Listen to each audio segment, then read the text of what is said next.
कि बन के गोदन हरी कान्हा चलले जहवा रहेली हो राधा अगौआ में घूम के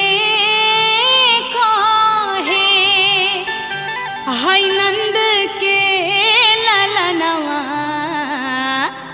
केहू गो दवाई का गोदनमा केहू गो दवाई हो गोदनमा केहू गो दवाई का गोदनमा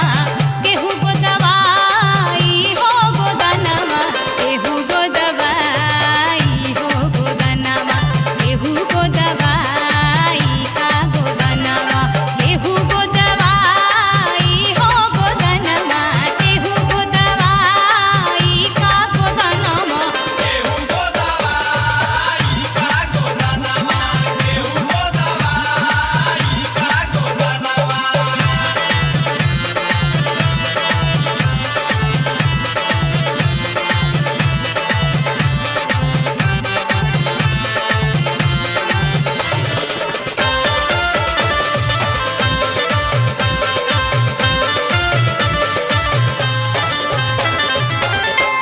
राधा जी सुन के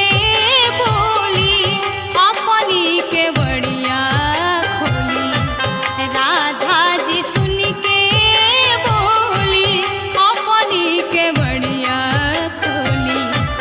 अब गोदन हरी अब गोदन हरी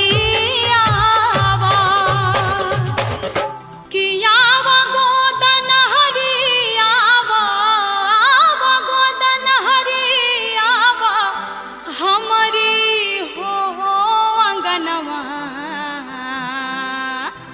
कि हम गो दवाई हो गोदनमा हम गो दवाई हो गोदनमा हम गो दवाई हो गोदनमा हम गो दवाई हो गोदनमा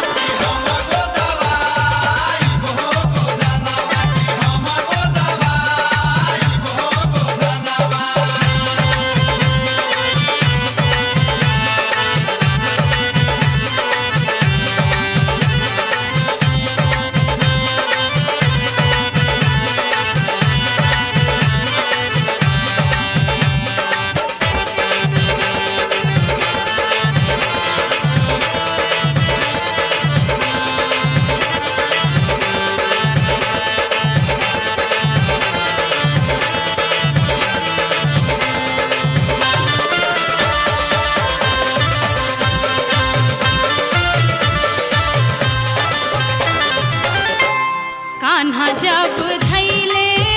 हाथ राधिका ठोकेली माथ जैसे ही कृष्ण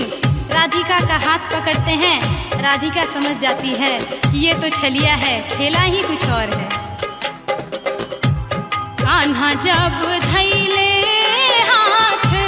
राधिका ठोकेली माथ नारी न हौवे ता अनारी न हौवे ता कि हौवे मार दनवा आ कैसे गो दवाई हो गोदनमा कैसे गो दवाई हो गोदनमा कैसे गो दवाई हो गोदनमा कैसे गो दवाई हो गोदनमा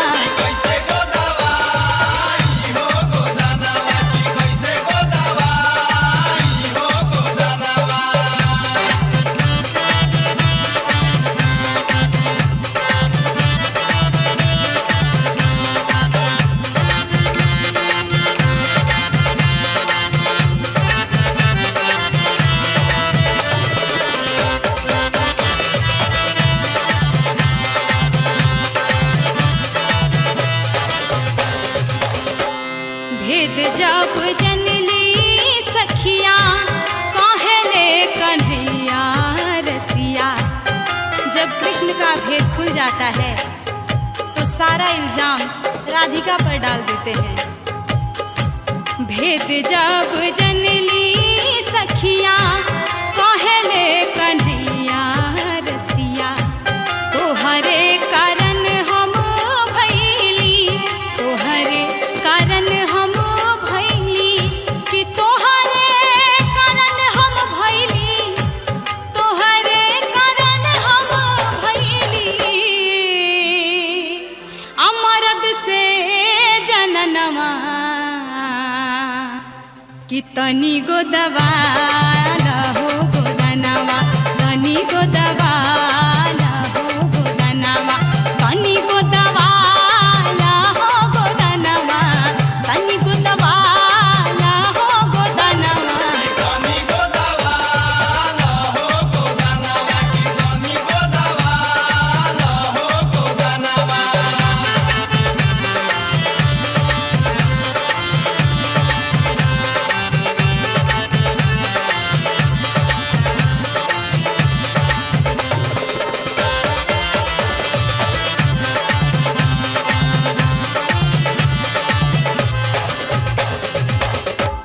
कहता महेंद्र गाई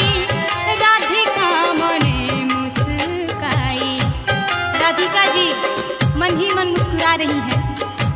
कहता चंदना गाई राधिका मने मुस्काई राधायो कन्हैया के राधायो कन्हैया के कि राधा और कन्हैया के हाँ भैले मिलनवा कि अब का गोदा